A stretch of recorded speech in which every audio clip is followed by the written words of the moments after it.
Hey everyone, and may the force be with you. Nikita here with Winchie, and we just wanted to give you guys a little message before you guys listen to this Let's Talk Legends. So we unfortunately had a couple of technical difficulties with this episode with recording, mostly because I was away from my regular setup and at Winchie's home, and Bill himself was having a couple issues with his mic, so we tried to make a little magic happen and get this episode out to you guys. But unfortunately, because of those circumstances, it is not our typical quality, which we'd like to apologize for. However, we had such a good time with Bill and such a great conversation. We still felt like it was content that we wanted to share with you guys. So that's why we went ahead and published this episode, even though it wasn't at our typical, level of production. And we didn't really realize that the audio was going to be as bad as it was, just in terms of like editing, or how hard it was going to be to edit until afterwards. And you all know that our podcast is unscripted, so I mean it's really hard to go back and say like, okay, we got to re-record the last hour of us doing unscripted shit. It just doesn't work out that way. So we couldn't really go back and re-record, but we did want to get this guy out to you guys. So we did our best with this, and we're gonna be working This motherfucker, he just said we. Bitch, what editing did you do? I listened to yeah, he listened to. I listened to the first pass. Raw. I recorded it on my computer. It took me 6 hours each day for 4 days to get this done. Like literally. Compared to like the 2 it usually takes for an episode or so, right? It usually takes about like 2. Sometimes it's not even 2. Like Force Facts are maybe 20 minutes, and main episodes are maybe like an hour and a half at most, usually. So yeah, we do apologize for the way the audio kind of fluctuates, but we really wanted to get this out to you guys and not waste Bill's time.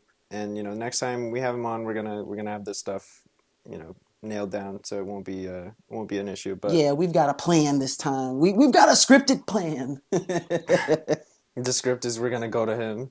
Yeah, literally. But like we said, this was a great conversation with Bill. We absolutely enjoyed it.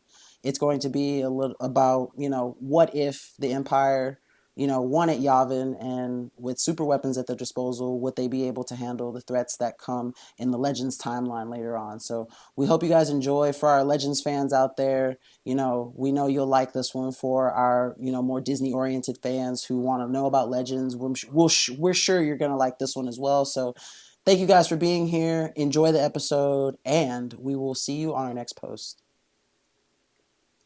Isn't this when we start what's up, guys? Welcome to... Yeah, but you can still... What am I going to say? Bye. Okay, look, you don't have to say bye. You can just be like, yeah, guys, enjoy. You can just follow up. Son of a bitch. Nah, it's awkward. Oh, yeah. Oh, yeah. God damn it.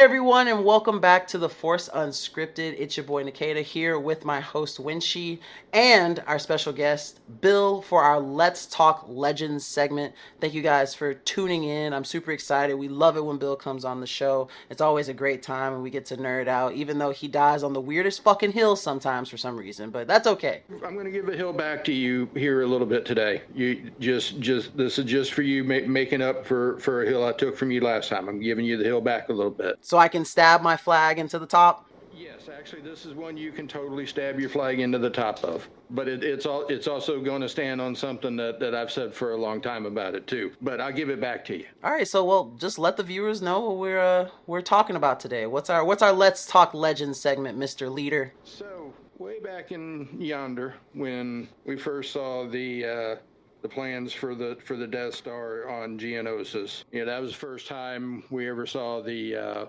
Death Star in its glory and what's about to be unleashed upon the galaxy. And get into a little bit of why the Emperor may have had a thing for super weapons. I don't remember if it was a a game or one of the a comic or which it was, but at one point, like 5 years before this, so even pre-Attack of the Clones, Thrawn returns back from the space beyond the Outer Rim, and he's met refugees who were fleeing the Vong and the Yuuzhan Vong, and they tell him that they're coming this way, and this is what they are, and it's basically space Mongols coming this way. And so there's been a underlying or a kind of a conspiracy theory out there is, did the Empire build all these super weapons to fight the Vong? Just do a quick rundown of the biggies that they had. So you had the first Death Star, obviously that one got killed at Yavin. Second Death Star, then you had in one of the comics you had Project Tarkin, which was a Death Star super laser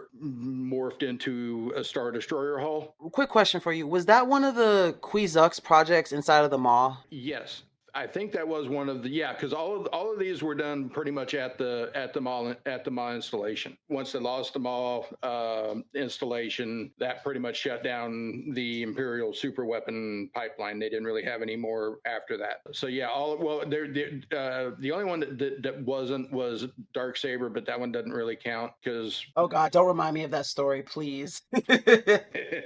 But yeah, all the other ones were either at no, because Galaxy Gun the Galaxy Gun was not built at the Maw. That was built at BIS during the Dark Empire story. But yeah, no, pretty much all these came out of the Maw. The Galaxy Gun, that was the one that shot the hyperspace nukes missiles could jump through hyperspace and hit targets. So this was supposed to be his far away planet buster. Got another one kind of in that same category that we'll come back to. You remember the World Devastators from? Yeah, for sure.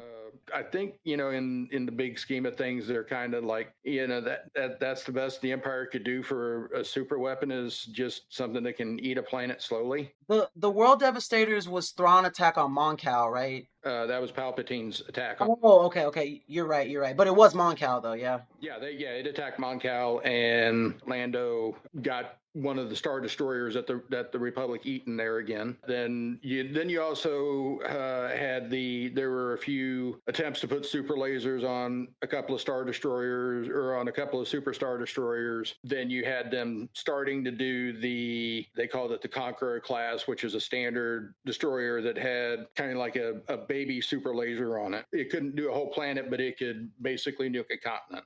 They really had a hard on for these lasers. Yeah, they really did. And then I'm going to come back to the last one, Negata. You'll be happy. The Sun Crusher. The Sun Crusher's the GOAT. I don't care what you say. It's the GOAT. That's basically obviously all of them were destroyed by the rebellion or buried deep within the core of Yavin, where you couldn't get to in the event of the Sun Crusher, since thing had so much plot armor you couldn't destroy it. Yeah, unless you're Kip Durin possessed by Exar Kun. As far as we know, the Republic, even if they had planet busters, they wouldn't have used them against the Vong, because Jedi were like, no, we're not ever going to use a planet buster, or we're not going to use anything like that in response to the Vong invasion, because that's just totally against everything the Republic stands for and all that, which Kip famously disagreed with more than a little bit. So there's one other super weapon that wasn't on this list that I thought about, and that's Luke Skywalker, because the Emperor had him on several occasions where he could have turned Luke. And the first time he got into his lightning torture thing a little too much, and Vader realized that he wasn't gonna stop with it, and then he decides to vault Palpatine over the edge. And I think of the fact that Vader realized that Palpatine wasn't gonna stop, because Vader obviously has no problem with hard parenting a child, given the fact he cut his son's hand off the last time he saw him. So what's a little lightning torture to a guy who lives in a torture suit 24/7? But I think is whenever he realized he wasn't going to stop is what made Vader do that. But if we go back to Yavin for a second, remember the Death Star reactor engineer that flips all the switches to fire the super laser? Yes. If that guy had been more Scotty and less Homer Simpson, I mean, Luke still is going to, Luke still kills the Death Star back. So Death Star 1's off the table. So this is my theory of how the Empire would deploy things if it had it against the invasion. And what I'm going to tell you, Negate, is going to be a surprise, okay?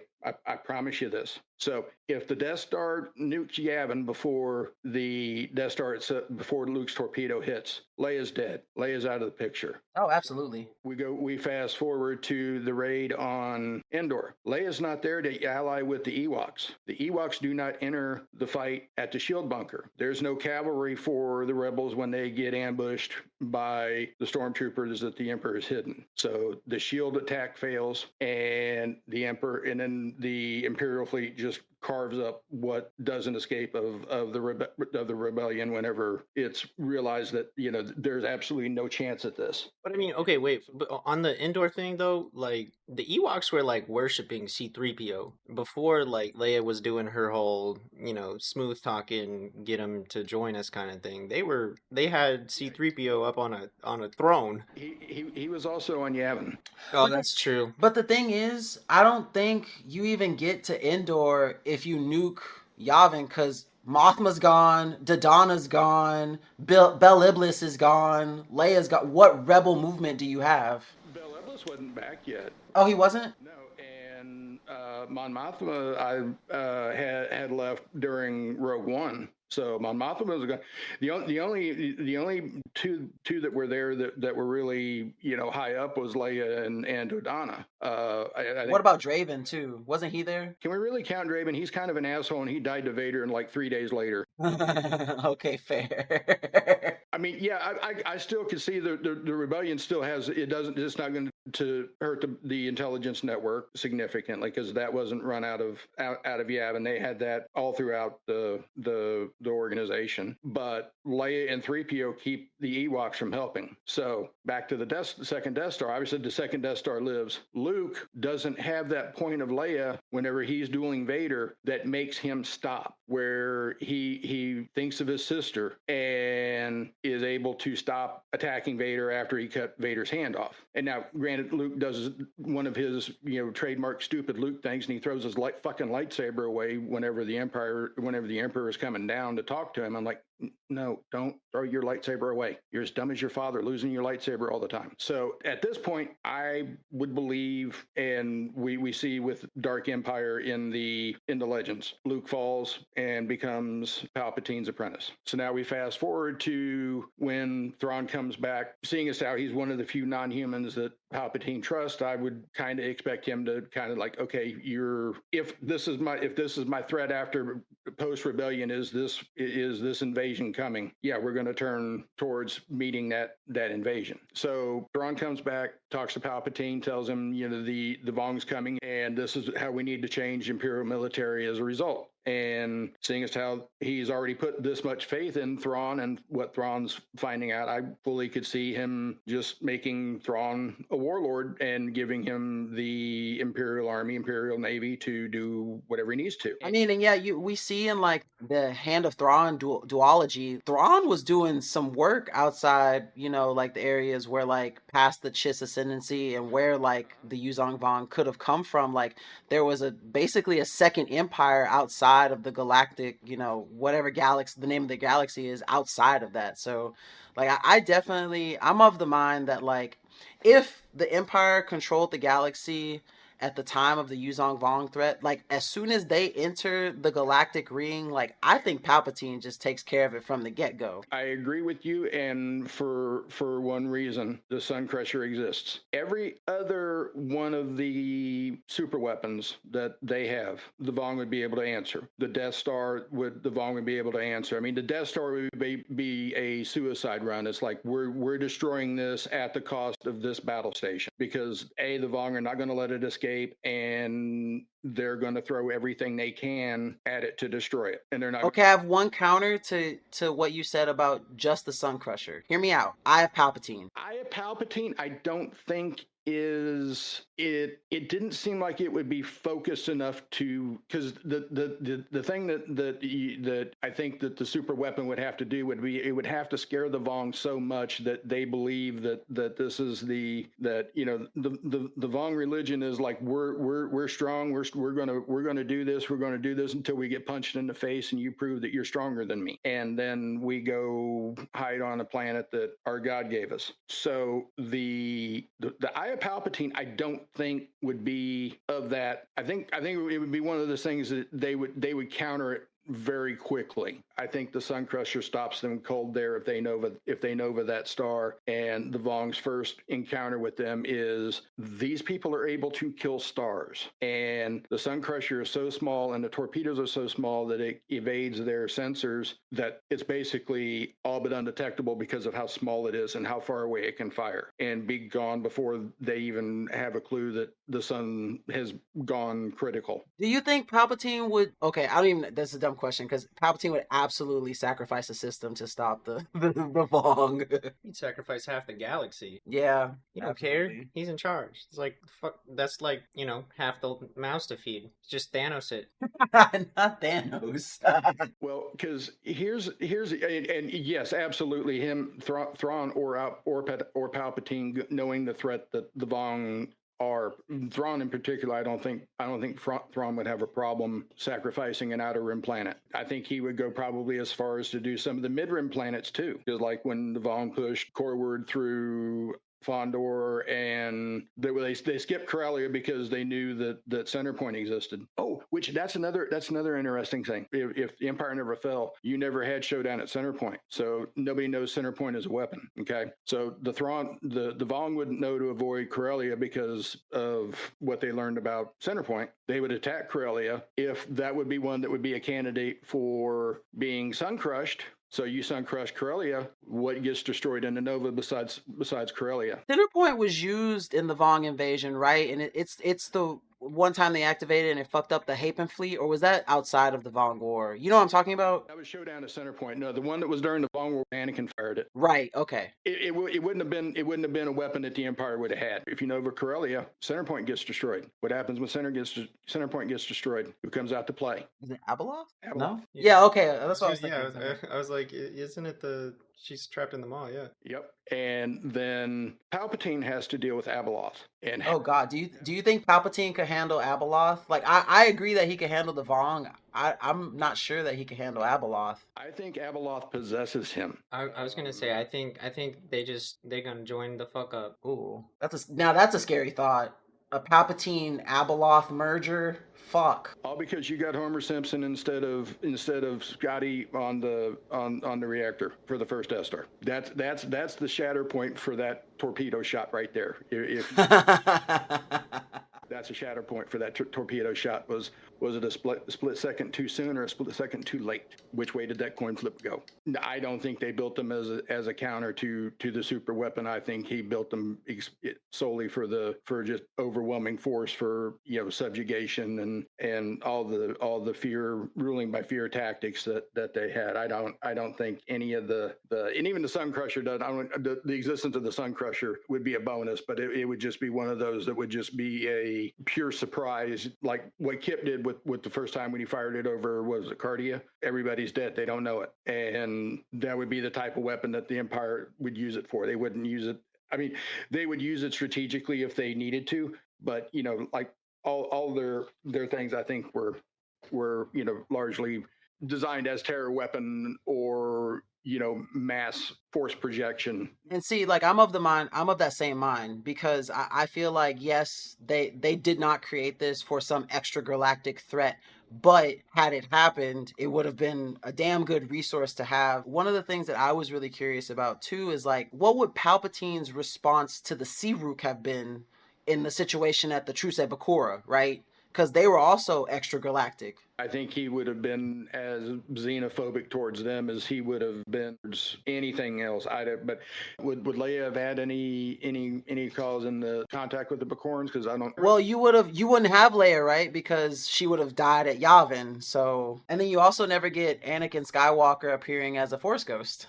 No, you don't.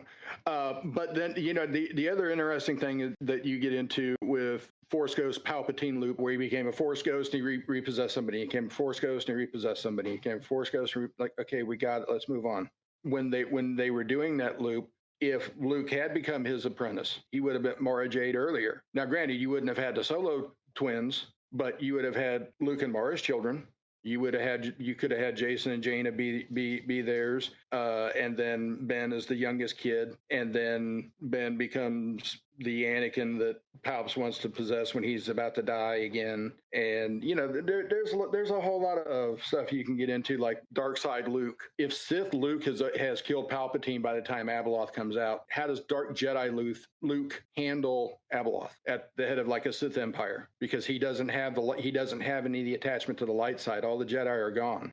And that's the thing with, like, even with Palpatine, I think she would possess Palpatine before he even knew what happened, to be honest, for how strong she would be coming out of the maw in that scenario. And his soul is like already malleable, right? Like, because he's doing all that clone shit. Like, she could just boot his soul out his body real quick.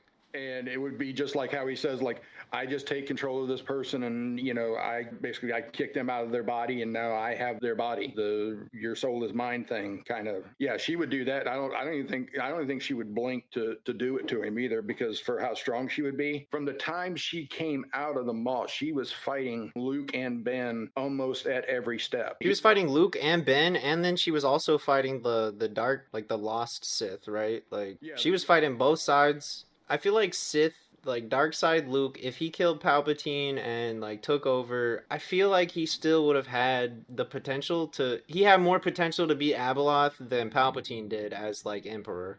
Oh yeah.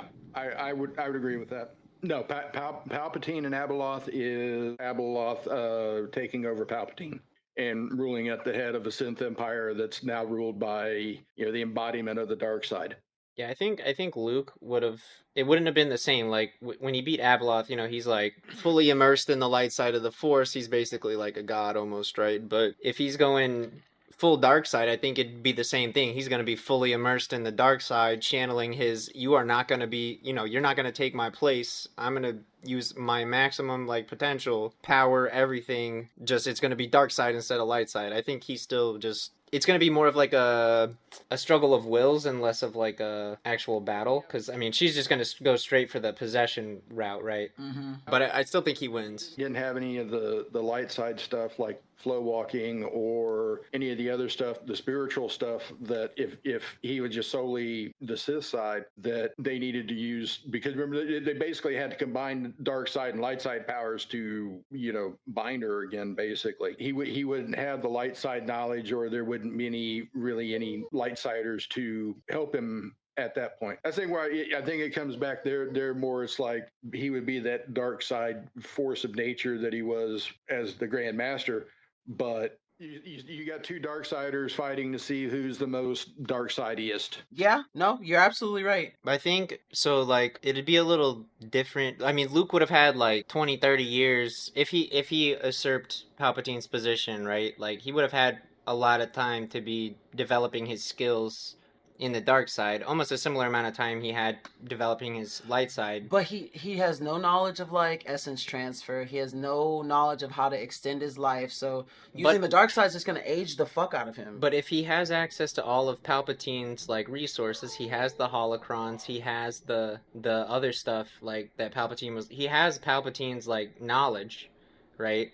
He just has to learn it a different way, right? He, you know, flow walking out. I mean, took Jason 5 years to go on that little journey to learn like half those things that he learned, and then I guess I just feel like Luke doesn't have the machinations that Palpatine has. So is he really thinking about that? Palpatine wanted to live forever from like shortly after he killed his dad. Luke had never had aspirations. I mean, like, granted, he did fall to the dark side, but like, was his aspiration ever dominate the galaxy for forever like Palpatine was? It was just power, right? It wasn't like... No, Palpatine wanted to dominate everything. No, I'm talking about forever. Luke. Like, with Luke Darkseid, he's just going for power. He's not going for, like, infinite life. True. He basically was trying to pass himself off that he's, like, deep undercover, so he fell to the dark side. Then Wait, question, Bill. I know it's random, but I got a question for you. Since he goes to the dark side under the guise of what you just said, and Leia is a big factor in convincing him to come back, does that make him an undercover brother? Technically, yes. That would. I'd have to give you that one. I love that movie. I'm sorry. But yeah, nothing is geared towards like I've got to defeat an enemy that can develop living weapons. None of their tech is geared towards that in any way, shape, or form. The TIE fighters are still built around no shields, no hyperdrive, so your pilots can't defect. Your stormtroopers still have helmets that don't align to the sights in their weapons, so they can't hit the broadside of a barn. I mean, you still have all these things that are just this is just a mass-produced army designed to project force by, it's the old Soviet, we project force by mass. But but Luke, coming from like being an ace X-wing pilot, right? He knows the benefits of the shield generators and the hyperdrives and stuff. And he knew the weaknesses of the Imperial like fleets.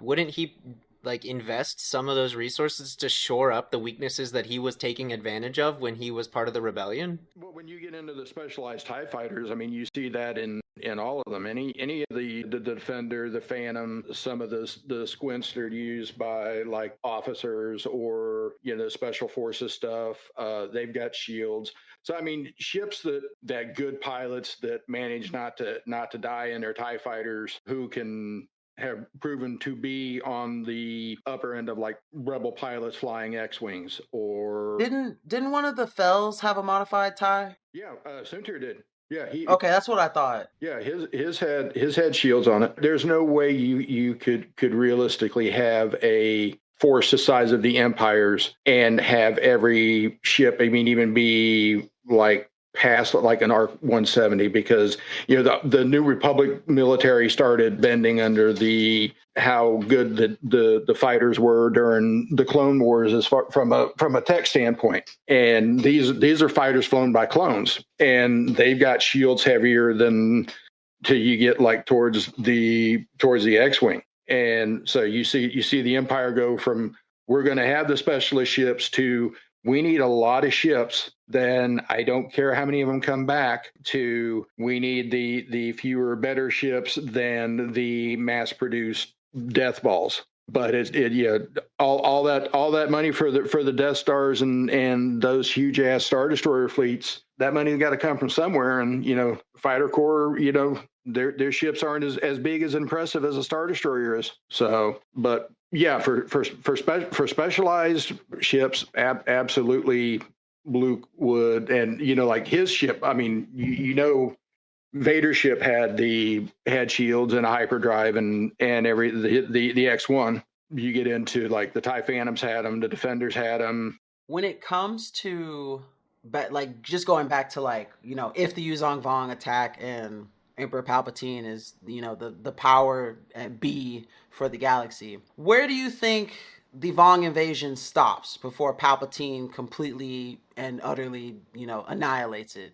Do you think they get as far as Fondor? Do you think they even get remotely close to the core? They get to Fondor because the Husk of Horror, I think that would be the one to get Sun Crushered. The attack at Serpendel, I think that still goes off. They may still be able to crash the moon into it, but whatever force that attacks there, probably going to be able to move on before the Empire can respond to it. I think they get the Fondor Corellia line. I think that's probably as close as they get, because Thrawn will just be constantly counterattacking, and that's when once he learns what he needs it. That's when he sun crushes it to basically end that whatever world ship infestation that's moved in there. Now, do you think that Thrawn would be as effective as he normally is? Because his biggest weapon, in all honesty, when he's in the galactic core and going on his little rampage, after Heir to the Empire, is that he uses the culture and the art of the society to plan against the leaders, because if the leader is Rodian, I'm gonna research Rhodia and their art and know how to beat him. What does he do with an extragalactic threat that he knows nothing about? Do you think he's still as effective? He has enough time. He's got roughly 50-ish years from the time he comes back the first time to meet Palpatine to when the Vong invade in ABY 25. And he's going to train Palians along the way. He's going to train the officer corps. He's going to have more of them. So whether Thrawn himself is actually alive or not, he's going to have enough effect on it that he's going to be able to teach people how to predict things. And he will have had 30 or 40 years of studying not so much the Vong, but what's running from him and what he's learning from them and what he's learning about the things that are running from him. Why are they running? He's basically doing, suspect profiling. And it gives him more time to build his profile of what he needs to do against them. As soon as he figures out that the Vong are really big into rule by strength and might is right, and they've never encountered anything that can destroy a sun, and these people can seemingly do it at will. We're not going to go this way. We're going to turn around and we're going to go off another way. Or we're still going to believe the great evil we're here to slay, and we're going to keep going and we're going to get obliterated because we can't stop and adapt, because a lot of what the Vong's thing was that they were able to overwhelm the Jedi early on.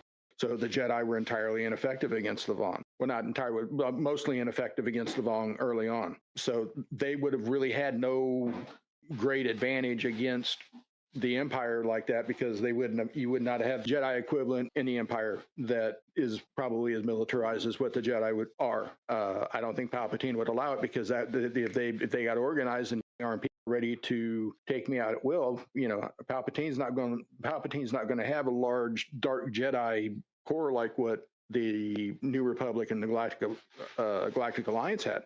It wouldn't happen under him. He's too paranoid. So now I guess like the last thing that I want to ask, because you know, and you make fun of me for my love for Corran Horn, and I will always hail him as the hero of Ithor, even though what the Vong did there was absolutely fucking heinous, and I'll never forgive them for that, for putting my hero in disgrace.